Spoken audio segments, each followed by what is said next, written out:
लेकिन अल्लाह तबारक व ताला ने जो शरीयत प्रॉफेट मोहम्मद सल्लल्लाहु अलैहि वसल्लम को दी है, इस शरीयत के अंदर कोई तब्दीली नहीं, कोई नहीं बदल सकता। मोहम्मद रसूलुल्लाह ने कहा अना खातिमुन नबिय्यीन, कि मैं सिलसिले नबूवत को ख़त्म करने वाला हूँ। I am the person who the last, there will be no profit after me, कि मेरे पास कोई प्रॉफिट या नबी या रसूल नहीं आने वाला। अल्लाह ने कुरान में साफ लफ्ज़ों में कहा यौम अकमलतु लकुम दीनकुम व अतममतु अलैकुम निअमती व रज़ीतु लकुमुल इस्लाम दीना, कि हमने इस आज से मोहम्मद हमने इस शरीयत को, इस निज़ाम को, इस दीन को हमने मुकम्मल कर दिया है, ताम कर दिया। अल-यौम अकमलतु लकुम दीनकुम, तुम्हारी दीन को, तुम्हारे मज़हब को और तुम्हारे अक़ीदे को हमने मुकम्मल कर दिया। इसके अंदर कोई तग़य्युर, कोई तब्दीली नहीं होगी। दुनिया वाले चीखते रहें, चिल्लाते रहें, उससे आपको परवाह करने की ज़रूरत नहीं है, बल्कि आप तो पैगाम सुना दो। फ़ज़्दा बिमा तुअमर व आरिज़ अनिल मुशरिकीन, आप तबलीग कीजिए, आपको जो ऑर्डर दिया जाता है आप लोगों के बीच में अपने पैगाम को रखिए जो आपको कहा जाता है। और आप अलैहिस्सलातु वस्सलाम ने यही किया। जब आपको नबूवत दी गई, लोगों को मुखातब करके कहा कि लोगों, ए मक्का वालों, ए कुरैश वालों, तमाम के तमाम ख़ानदान के रुआसा को मुखातब करके कहा था कि मैं तुम्हारा नबी हूँ, मैं तुम्हारा रसूल हूँ, मैं तुम्हारे तरफ रसूल और पैगंबर बनाकर भेजा गया हूँ। अल्लाह तबारक व ताला ने मुझे नबी और रसूल बनाकर भेजा। अब तक जो तुम बातिल अकाईद पर, शिरकी अक़ीदे तुम्हारे थे, उन तमाम को तोड़कर, उन तमाम को छोड़कर तुम्हें एक अल्लाह का अक़ीदा रखना होगा। उसी एक अल्लाह से तुम्हें मदद मांगनी, उसी एक अल्लाह की बंदगी करनी, उसी एक अल्लाह के सामने तुम्हें अपने मुक़द्दस पेशानी को झुकानी। अल्लाह तबारक व ताला के तरफ से ये पैगाम मैं तुम्हें देने के लिए आया हो। मेरे भाइयों, मेरे साथियों, पूरी दुनिया जानती नबी के इस सदाकत के पैगाम को रखने की वजह से आपके ऊपर कितनी परेशानियां आई, कितनी दुख और तकलीफ बर्दाश्त की। आप अलैहिस्सलातु वस्सलाम ने इस शरीयत को समझाने के लिए, इस पैगाम को समझाने के लिए, बहुत आसान है कह देना मीडिया वालों के शरिया कानून। अरे शरिया कानून है क्या, जानते भी हो? वो लोग ये समझते हैं शरिया कानून का मतलब जिहाद, शरिया कानून का मतलब नारे तकबीर अल्लाहु अकबर, शरिया कानून का मतलब मारो काटो तलवार, शरिया कानून के मतलब लूटो, बस यही मतलब है उसका। हालांकि शरिया कानून को की सही अर्थ अगर बताया जाए, अरे शरिया कानून अक़ीदे से लेकर मुआशरात, मामलात में चले जाएं, माशियात में चले जाएं, अखलाको एहतराम में चले जाएं आप, शरिया कानून का मतलब सिर्फ जिहाद नहीं है। अनपढ़ गंवार मीडिया कर्मियों और मीडिया वालों, शरिया कानून का मतलब कत्ल करना नहीं है। शरिया कानून का मतलब ये भी है ला यरहमुल्लाह मन ला यरहमुन्नास, कि अल्लाह रहम नहीं करता उस शख्स पर जो इंसानों के लिए कोई रहमो करम न दिखाए, नरमी का मामला ना करे। अल्लाह सुब्हानहू व तआला doesn't show the mercy and that person and he don't show the mercy to fail the human beings कहा कि अल्लाह, ये शरिया कानून इसको भी बोलते, शरिया कानून इसको भी बोलते हैं ला यदखुलुल जन्नत, इंसान जन्नत में नहीं जाएगा वो इंसान, वो मुसलमान जिसका पड़ोसी उसके जुल्म से मामून ना हो, उसके जुल्म से बचे हुए ना हो। That person will not enter the paradise whose neighbor is not safe from his cruelties। हम मुसलमान हैं, हमारे पड़ोस के अंदर में एक यादव नाम का, कोई योगेंद्र नाम का इंसान, वो हमारा पड़ोसी, हम मुसलमान होने के नाते उसको परेशान करते हैं, तो नबी पाक अलैहिस्सलाम का फरमान है कि खबरदार, वो तुम्हारा पड़ोसी है, वो मुसलमान नहीं है, लेकिन तुम उसको तकलीफ में नहीं डाल सकते, उसको तुम परेशान नहीं कर सकते। इसको भी शरिया कानून बोलते हैं मीडिया वालों, इसको भी शरिया कानून बोलते हैं। अमन का पैगाम दिया जा रहा है इस हदीस के जरिए से, इसको भी शरिया कानून बोलते हैं। अल मुस्लिमु मन सलिमन मुस्लिमून मिन लिसानिही व यदिही। अ ट्रूथ मुस्लिम वो मुसलमान, सच्चा मुसलमान है कि जिसके हाथ और पैर के शर से दूसरे भाई दूसरे मुसलमान महफूज हों, उसको कहा जाता है मुसलमान। इसको भी शरिया कानून बोलते हैं। सिर्फ नमाज को सामने रख देते हो, सिर्फ मस्जिद को सामने लाकर रखकर बदनाम करते हो, ये शरिया कानून। तलाक का मसला लेकर आकर बोलते हो कि ये शरिया कानून है। अजान का मामला लेकर आ जाते हो, सिर्फ बोलते हो ये शरिया कानून। उठाओ ना शरिया कानून के अलिफ से लेकर या तक, अगर कहीं पर भी दिख जाए तुमको जर्रा बराबर भी नुक्स, अगर कहीं पर कोई कमी कोताही दिख जाए, मेरे पास आओ, मैं एक शरीयत का तालिब इल्म हूं, मैं तुम्हें बताऊंगा कि शरिया का मतलब क्या होता है। सिर्फ एक जिहाद को ले लेते हो, एक जिहाद को ले लिया। शरिया कानून का मतलब जिहाद के जरिए से हुकूमत करना। चीख चीख कर बोलते वो सुदर्शन न्यूज़ के एंकर साहब चले जाते हैं वहाँ पर, हमारे उस्ताद मोहतरम हज़रत अक़दस मौलाना सैयद अरशद मदरी दामद बरकातुहुम के पास, और उनको उलझाने की कोशिश करते। उनको कहते हैं कि हज़रत अच्छा ये बताइए कि अल्लाह और ईश्वर एक है कि नहीं। वो कहते हैं कि अल्लाह ईश्वर एक ही है। अल्लाह ईश्वर एक है, तुम ईश्वर बोलते हो, हम अल्लाह बोलते हैं। वो मानने के लिए तैयार नहीं। वो क्या बोलता है कि नहीं मौलाना, अल्लाह के पास जाने का एक रास्ता, यानी मरो अल्लाह के पास पहुंच जाओ, और ईश्वर के पास जाने के अनेक रास्ता, हाथ से जाओ, पैर से जाओ। कैसे भाई? अल्लाह के पास, ईश्वर के पास जाने का एक ही रास्ता है, मौत, यमराज, एक ही रास्ता है। और अल्लाह ईश्वर एक ही को बोलते हैं नहीं तो उठाओ, पंडित दयानंद सरस्वती की किताब में लिखा है, ओम ओम शन्नो मित्रा, ओम शन्नो मित्रा, शन्नो वरुणा, ओम शन्नो भवत वर्यमः, शन्नो ब्रह्मणे बृहस्पति, नमस्ते वायो तमेव प्रतीक्षम प्रतिशासी। साफ लफ्जों में पंडित दयानंद सरस्वती ने कहा है कि ओम का मतलब होता है विष्णु और ब्रह्मा, और विष्णु और ब्रह्मा का मतलब होता है कि एक ही ईश्वर, और एक ईश्वर का मतलब अलग अलग जुबानों के अंदर अलग अलग नामों के जरिए से पुकारा गया। और पहुंचने का एक ही रास्ता है, कुल्लु नफ्सिन ज़ाइक़तुल मौत, मरेंगे हम, मरने के बाद अल्लाह तबारक व तआला के पास इंसानों को जाना पड़ेगा। मिन्हा खलक़नाकुम व फ़ीहा नुईदुकुम व मिन्हा नुख़रिजुकुम तारतन उख़रा। अल्लाह तबारक व ताला दुनिया के अंदर इंसान को पैदा किया है, उसको मौत देगा, मौत के बाद इंसान अल्लाह के पास पहुँचेगा। कल क़यामत में हश्र के मैदान, क़यामत कायम होगी, हश्र का मैदान पूरा सजाया जाएगा, लोग वहाँ पर जमा होंगे।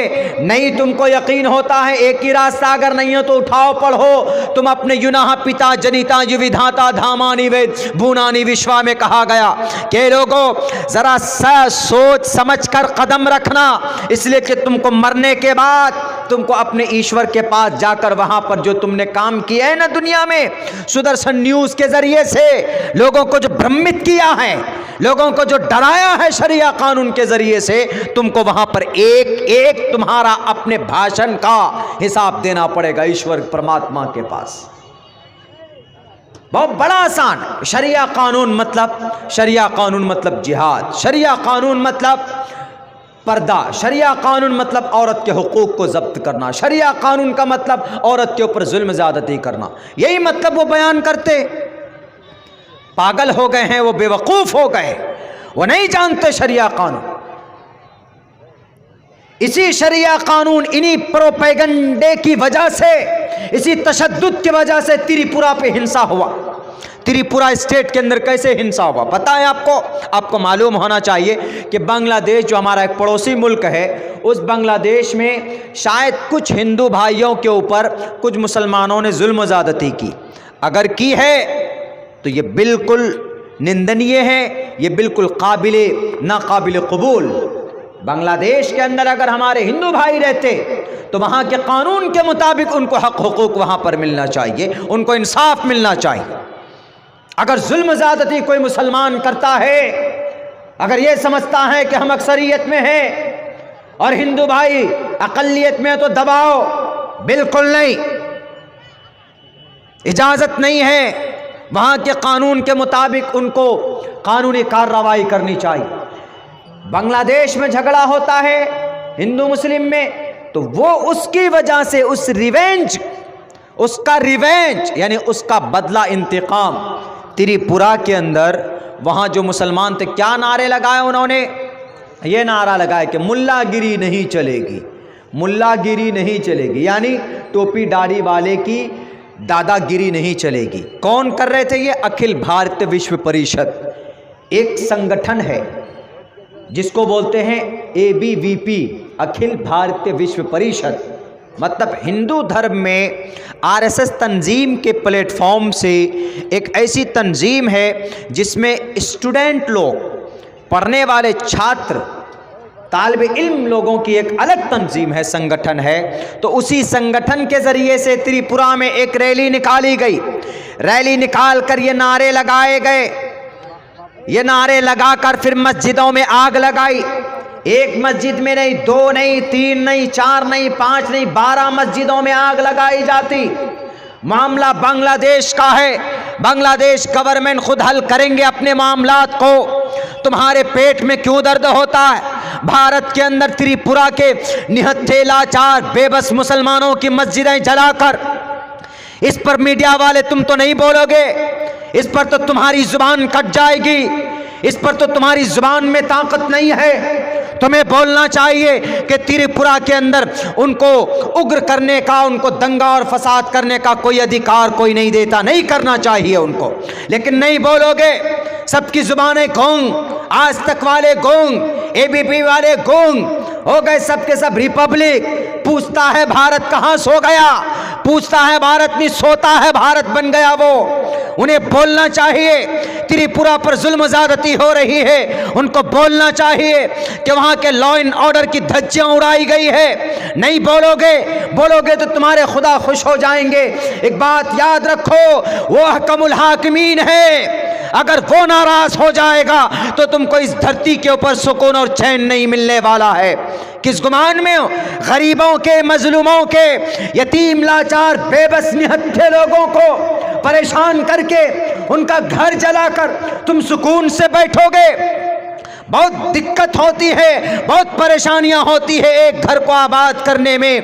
तुम्हें तरस नहीं आती किसी मजलूम और किसी बेबस के घर को जलाने में? बड़े शर्म की बात है मेरे भाइयों। और फिर वहाँ पर अभी लॉ एंड ऑर्डर को बहाल करने के लिए धारा 144 नाफिज किए गए।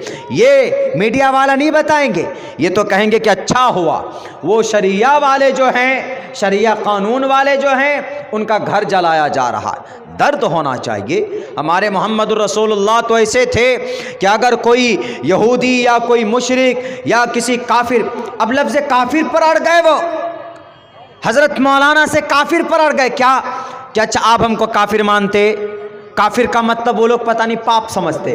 काफिर का मतलब पाप नहीं, काफिर is a word, Arabic word. काफिर का मतलब मुनकिर, इनकार करने वाला, कुरान का इनकार करने वाला, अल्लाह का इनकार करने वाला, मोहम्मद रसूलुल्लाह का इनकार करने वाला, यानी दे डिनाई द प्रॉफिट मोहम्मद सल्लल्लाहु अलैहि वसल्लम एंड अल्लाह की वैदानियत। इसको इनकार करने वाले को काफिर कहा जाता है। मिसाल के तौर पर हमने अगर इस माइक का इनकार कर दिया, माइक ही नहीं, तो लुग़वी एतबार से हमको कहा जा सकता है कि मौलाना अब्दुल्ला काफिर है। काफिर मतलब लुग़वी एतबार से कि मैं इस माइक का इनकार कर रहा हूँ, हालांकि ये माइक है लेकिन मैं इनकार कर रहा हूँ। इसका मतलब काफिर का लुग़वी माना यह होता है। लेकिन उमूमन पूरी दुनिया के अंदर जो डिफिनेशन है वो ये, जो अल्लाह को न माने, या अल्लाह के अहकाम को ना माने, यानी नमाज को ना माने, रोज़े को ना माने, ज़कात को ना माने, हज को ना माने, इसका इनकार करे, फरिश्तों को ना माने, आखिरत को ना माने, तो उसको काफिर बोलते हैं। यानी इनकार करने वाला। अगर कोई भी आदमी इनकार करता है तो अरबी में उसको काफिर बोलते हैं। तो इसमें गुनाह की कौन सी बात है, यानी बुरा लगने की कौन सी बात। अगर आप अल्लाह को नहीं मानते हो, नमाज को नहीं मानते हो, रोजे को नहीं मानते हो, तो अरबी के अंदर काफिर कह दिया जाता है, और वाक़ईतन आप नहीं मानते। पूरी दुनिया के अंदर जो भी नहीं मानेगा वो काफिर है, मुनकिर है, इनकार करने वाला। लफ्ज़ काफिर पर अटक गए कि नहीं आप हमें काफिर मानते हैं, आप हमें तो गुनहगार मानते हैं, आप हमें तो दुश्मन मानते हैं। हमने कहा कि दुश्मन नहीं, हर ज़माने में हाथ दोस्ती की हमने बढ़ाई, और तुमने शायद समझा ही नहीं कि शरिया कानून बोलते किसको। सबसे ज़्यादा न्यूज़ के स्टूडियो में, रिपोर्ट के, मीडिया के उस हाउस के अंदर सबसे ज़्यादा अगर कोई उछलता है तो यही सुदर्शन न्यूज़ वाला उछलता है। यही 3-3, 4-4 फीट तक उछल जाता है और यही कहता है कि देखो ये शरिया कानून वाले, ये देखो टोपी वाले, ये देखो मुल्ला जी, ये देखो दादागिरी कर रहे हैं। अरे ये शरिया कानून से बेहतर तो कोई कानून दुनिया में नहीं। शरिया कानून निकला, शरिया कानून का मतलब मुकम्मल इस्लाम, और बुनियल इस्लाम अला खम्सिन शहादा। और इस शरीयत की जो जड़ है, बुनियाद है, उसका पहला मतलब होता है अल्लाह को एक मानना, ला इलाहा इल्लल्लाह मुहम्मदुर रसूलुल्लाह, अल्लाह को एक मानना, ला इलाहा इल्लल्लाह, यानी अल्लाह के सिवा कोई माबूद नहीं।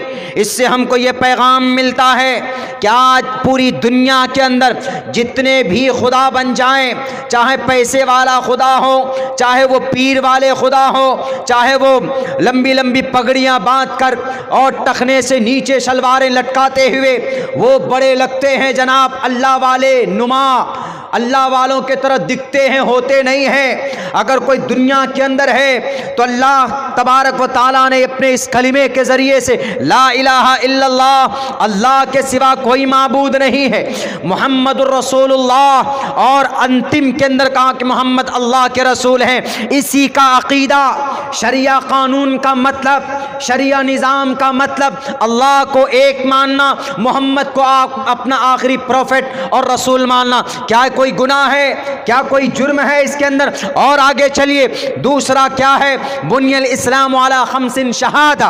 पहले नंबर पर 5 अरकान है इस्लाम के, एक रुकन है, एक अल्लाह को मानना। दूसरा रुकन क्या है? नमाज कायम करना, अकीमुस्सलाह, यानी जो मुसलमान ईमान ले आया ढंग से, जो भी आदमी इस्लाम के दामन में, इस्लाम के प्लेटफॉर्म पर आ गया, कलिमा पढ़ लिया, तो उसके ऊपर सबसे पहली जिम्मेदारी अकीमुस्सलाह, नमाज कायम करो। नमाज कायम करने का मतलब उस अल्लाह की इबादत करना, उस अल्लाह की इबादत करना, और प्रॉफिट मोहम्मद सल्लल्लाहु अलैहि वसल्लम की लाई हुई शरीयत, उनकी पूरी ज़िंदगी के अंदर जो आपके अफ़ाल और आपके अतवार रहें उनके मुताबिक अपनी ज़िंदगी गुजारना, ये मतलब होता है। दूसरा नंबर, तीसरा नंबर क्या है? ईमान लाने के बाद नमाज, उसके बाद फिर ज़कात, वातु ज़का। अगर आप मालदार हैं, अगर आप दौलत रखते हैं अपने पास, तो आप 100 रुपये में 2.5 रुपये दीजिए। कहाँ दीजिए? गरीब को दीजिए। ज़कात, टू पे ज़कात इन द होल ईयर्स, पूरे एक साथ ज़कात अदा करना। किस लिए ज़कात अदा करते हैं? ज़कात इसलिए अदा करते हैं ताकि जो गरीब आदमी हो, मिस्कीन हो, लाचार हो, बेबस हो हमारे गांव में, हमारे समाज में, उसकी मदद हो जाए, कुछ उसको कुछ सपोर्ट मिल जाए। तो तीसरे नंबर की चीज़ जो ज़कात है वो भी दूसरों के फ़ायदा पहुँचाने के लिए अल्लाह तबारक व तआला ने मुतय्यन किया है, अल्लाह ने हुक्म दिया। चौथे नंबर पर है क्या है? वातिमुस्सियाम वलिल्लाहि अलन्नास वातिमुस्सियाम, के लोगों रोज़े को पूरा करो। 30 दिन के हम रोज़े रखते हैं, रमज़ान के अंदर क्यों रोज़ा रखते हैं जी? क्या मकसद है रोज़ा रखने का? मकसद है लअल्लकुम तत्तकून, कुतिबा अलैकुमुस्सियाम कमा कुतिबा अलल्लज़ीना मिन क़ब्लिकुम लअल्लकुम तत्तकून। ए लोगो सुनो, ए सुदर्शन न्यूज़ वाले आप भी सुनना ज़रा, और दुनिया के तमाम वो मीडिया जो शरिया कानून का मतलब नहीं समझते, उन्हें समझने की ज़रूरत है, उन्हें जानने की ज़रूरत है कि जब अल्लाह तबारक व तआला ने पूरे 30 दिन के रोज़ा रखने की फ़र्जियत को नाजिल फरमाया 1.5 हिजरी के अंदर, उसका मतलब क्या है? भूखा रखना, भूखा मारना नहीं, उसका मतलब है लअल्लकुम तत्तकून, ताकि तुम्हारे अंदर तक़वा पैदा हो जाए, ताकि तुम अल्लाह से डरो, ताकि तुम ईमानदारी की ज़िंदगी गुजारो। इसको बोलते हैं शरिया कानून। अगर है अमानतदारी तुम्हारे अंदर, अगर तुमको वाक़ईतन सही चीज़ लोगों को बताने का भूख और प्यास है तो बताओ, चलाओ हमारे इस वीडियो क्लिप को अपने न्यूज़ के अंदर, अपने चैनलों में, कि शरिया कानून का मतलब अल्लाह को एक मानना, शरिया कानून का मतलब नमाज पढ़ना, इबादत करना, शरिया कानून का मतलब ज़कात देना, गरीबों की मदद करना, शरिया कानून का मतलब अपने अंदर प्यूरिफाई, पाकीज़गी के लिए, अपने अंदर की बुराई को ख़त्म करने के लिए, तक़वा पैदा करने के लिए 30 दिन के रोज़े रखना। और शरिया कानून का मतलब, और आगे बढ़ो, आप उस पवित्र घर का, उसकी ज़ियारत, वलिल्लाहि अलन्नासि हिज्जुल बैति मन इस्तताअ इलैहि सबीला, कुरान करीम के अंदर वातिमुल हज वल उम्रत लिल्लाह, अल्लाह के लिए करो, अल्लाह के घर की ज़ियारत करो। वो भी तब है जब आपके पास दौलत इतनी हो कि आप जा भी सके, वापस आ भी सके, घर की देखभाल भी कर सके। शरिया कानून का मतलब ये है, शरिया कानून का कोई अलग मतलब नहीं। बहुत लोग बोलते हैं कि नहीं मौलाना, शरिया कानून का मतलब ये तो है, अलग भी है। क्या है? शरिया कानून का मतलब ये है कि बहुत बड़ी बड़े जंगें लड़े हैं आपके सहाबा ने, बहुत बड़ी बड़ी जंगें लड़ी। हमने कहा कि जंग लड़ना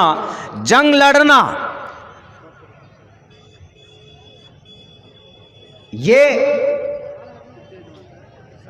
भलाई के लिए अच्छा होता है, ऐसे नहीं जंग लड़ते। जैसे अभी हमारा पड़ोसी मुल्क से झगड़ा हो जाता तो क्या कहते? सुधर जाओ नहीं तो जंग हो जाएगी, सुधर जाओ नहीं तो हमारे पास बहुत सारे न्यूक्लियर बम्स है और हमारे पास बहुत सारे वेपन्स हैं, तुम्हारी नाक काट देंगे, तुम्हारी नाक तोड़ देंगे, तुम्हारी रगड़ अकड़ ख़त्म कर देंगे। किनसे कहते हैं? चाइना को भी बोलते हैं। बालवान घाटी में चाइना आकर बैठ गया, उसके लिए नहीं बोलेंगे। तो बैरक कभी कभी जंग ऐसा होता है कि जंग की वजह से ग्रोथ होती, तरक्की होती, वो भी उस जंग के अंदर। लेकिन कानून है कि निहत्थों पर, लाचार पर, बेबस पर, बूढ़ों पर, बच्चों पर हथियार नहीं दागे जाएंगे, सिर्फ शत्रुओं पर, सिर्फ दुश्मनों पर। और है ये निज़ाम सिर्फ इस्लाम में नहीं बल्कि ये दुनिया का रूल है। और जब जंग होती है, एक रिपोर्ट है कि इंग्लैंड के अंदर सुसाइड होता था। पहले फर्स्ट वर्ल्ड वॉर से पहले सुसाइड बहुत करते थे लोग, जहनी एतबार से परेशान थे। लेकिन जब वहाँ जंग हुई, फर्स्ट वर्ल्ड वॉर हुई, तो सारे लोगों के दिलो दिमाग में चिंता भर गया, फिक्र हो गई कि अब कैसे मुकाबला करें, कैसे जंग करें दुश्मनों से। मुल्क इस्राइल, वहाँ पर जंग होती है, जंग से शुरुआत की थी। पैसे कम थे, खाने के लिए पैसे नहीं थे, लेकिन उन्होंने जो भी पैसा था उन्होंने पैसा लेकर करीबी मुल्क से, अरब ममालिक से हथियार खरीदे थे। किसी ने कहा कि खाने के लिए पैसे नहीं, आप हथियार खरीद रहे हो जंग करने के लिए। उन्होंने कहा कि जंग तरक्की की एक जीनत है। और फिर उन हथियारों से जो लोहा मनवाया, पूरी दुनिया के लोग अमेरिका के बाद अगर किसी से डरते हैं तो वो कौन है? इसराइल है। हमारी बैतुल मक़दिस में कौन फतह करके रखा हुआ, कौन फतह करने की कोशिश कर रहा है? आधे से ज़्यादा हिस्से पर, फ़लस्तीन पर ये इसराइल कब्ज़ा कर चुका। इतना सा मुल्क है, 55 मुल्क हैं, उसके चारों तरफ मुस्लिम कंट्रीज़ हैं, बीच में एक छोटा सा है मुल्क इसराइल। 65 लाख की आबादी, सिर्फ 65 लाख की आबादी, लेकिन सबके नाक में नकेल डाल दिया। क्यों? उसके पास वेपन्स हैं, मजबूत ताकत है, वो डरता किसी से नहीं। तो उस हथियार को खरीदने की वजह से जो वहां पर तरक्की हुई है, लोगों के जो सामने अड़ोस पड़ोस के जो कंट्रीज से उन्होंने जो लोहा लिया है, उनके दिलों के अंदर जो रोब बैठा है, फिर जो तरक्की की तरफ आगे बढ़े हैं। और ये हिस्सा है, ये तरक्की का एक हिस्सा है जंग करना। हाँ, बकदरे जरूरत, ऐसा नहीं चुपचाप खामोश बनकर बैठ जाओगे आप तो आपके सर के बाल को भी उखेड़ ले। जैसे खामोश होकर बैठ गया, हमारे चीन के अंदर घुस गए चाइनीज आर्मी, लेकिन नहीं, आगे बढ़ना चाहिए। मैं ये बात सिर्फ अभी नहीं कर रहा हूं, थ्योरी के एतबार से बता रहा हूं। महाभारत क्यों वजूद आए? श्री कृष्ण जी महाभारत को रोक सकते थे। श्री कृष्ण जी कहाँ थे? क्षेत्र के मैदान में, हस्तिनापुर के कुरुक्षेत्र में थे। एक तरफ कौरवों का सेना लगा हुआ, एक तरफ पांडवों का सेना लगा हुआ। 5 भाई इधर हैं, कौरवों के पुत्र सारे इधर हैं, सबके सब पांडवों के साथ श्री कृष्ण जी भगवान ईश्वर परमात्मा है। वो रोक सकते थे कि ए अर्जुन, तुम जंग मत करो, जंग सॉल्यूशन नहीं है। लेकिन वहां पर जंग करना जरूरी था। वहां पर जब हस्तिनापुर के उस कुरुक्षेत्र में, उस बैटलफील्ड में जब अर्जुन जी बैठ जाते हैं, अपने हथियार डाल देते हैं और पीछे बैठ जाते हैं अपने रथ के। बहुत अच्छे वर्ड में श्रीमद् भगवत गीता के अंदर इसका वर्णन किया गया है। एवं मुक्तवार्जुना संख्यो रथोपस्थो, एवं मुक्तवार्जुना संख्यो रथोपस्थो उपवस्थितः एन विसृज्य शरम चापम शोक संविघ्न मानसः। श्रीमद् भगवत गीता का ये पहले अध्याय का एक मंत्र है, जिसके अंदर क्या कहा गया कि श्री राम, श्री कृष्ण, श्री अर्जुन जी शोक में, गम में, मैं कैसे मुकाबला करूं अपने फैमिली वालों के सामने? ये हमारे चचा हैं, या हमारे फूफा हैं, या हमारे टीचर हैं, या हमारे गुरु हैं, मैं कैसे मुकाबला करूं? पीछे बैठ गए। And that time he was very confused and they decided to put down and their bows and arrows, वो अपने धनुष को और अपने तीर को रखने का फैसला कर लिया कि अब हमको जंग नहीं करना इन लोगों से। बैठ गए पीछे। अर्जुन को क्या कहा पता है? श्री कृष्ण जी ने क्या कहा? श्री कृष्ण जी ने कहा कुतस्तुवा